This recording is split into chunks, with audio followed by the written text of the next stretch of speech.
It was morning, and through tight shutters the first faint glimmer of sunlight slipped into my darkened bedroom.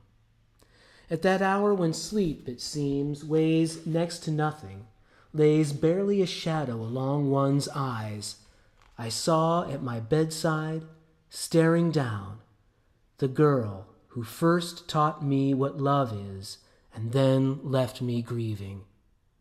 She didn't seem dead, but downcast, like a lost soul. Laying her hand on my head, she sighed and said, "Are you still alive?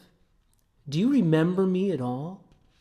"Light of my life," I said, "where have you come from? How did you get here? I grieved for you so, and go on grieving. And believing you couldn't know, I grieved the more. But are you going to leave me again? I tremble even at the thought. Tell me what happened. Are you as you were? What is it torments you?" "Forgetfulness and sleep," she said, "have set your wits astray. Indeed, I am dead, and months have gone by since last you saw me." Hearing these words, my heart turned to stone, and she went on.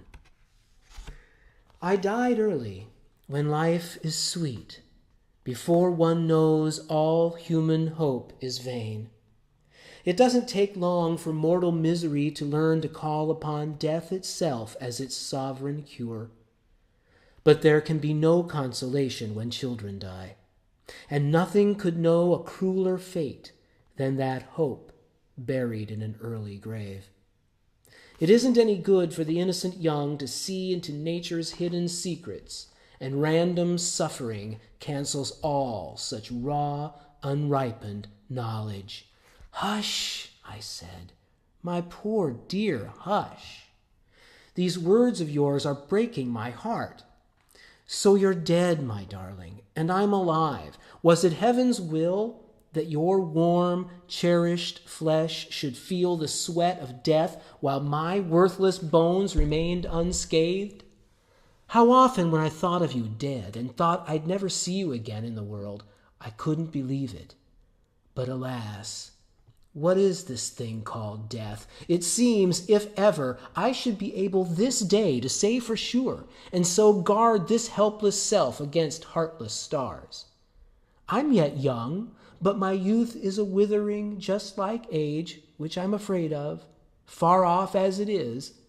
And in plain truth, there's no great difference to be seen between old age and these green days." "Both of us," she said, "were born to suffer. Our lives lacked joy, and the heavens took pleasure in our pain."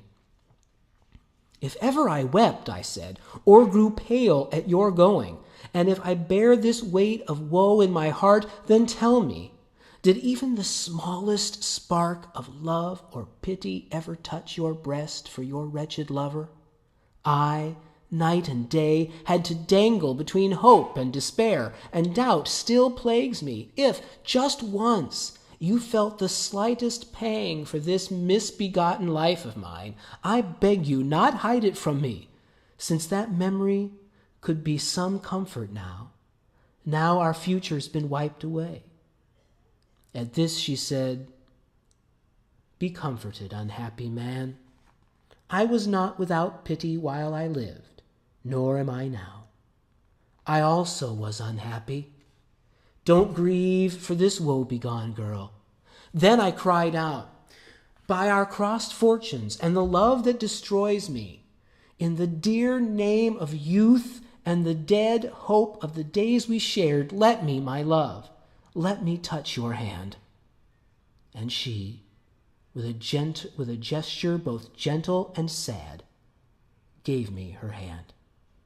Then, while I covered it in kisses and pressed it hard with bittersweet tremblings to my pounding heart, my face and breast were scalding with sweat. My voice was choking in my throat. Daylight was wavering before my gaze. Tenderly then, she fixed her eyes in mine and said, "My dear, have you forgotten so soon that I've been stripped of beauty?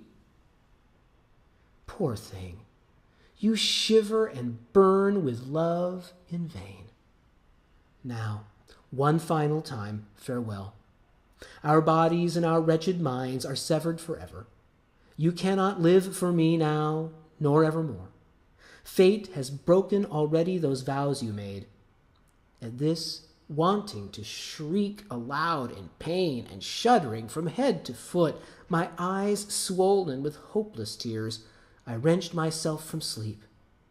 Still, she stood there before my gaze, and in the sun's first faint shimmering light, I would have sworn I could see her still.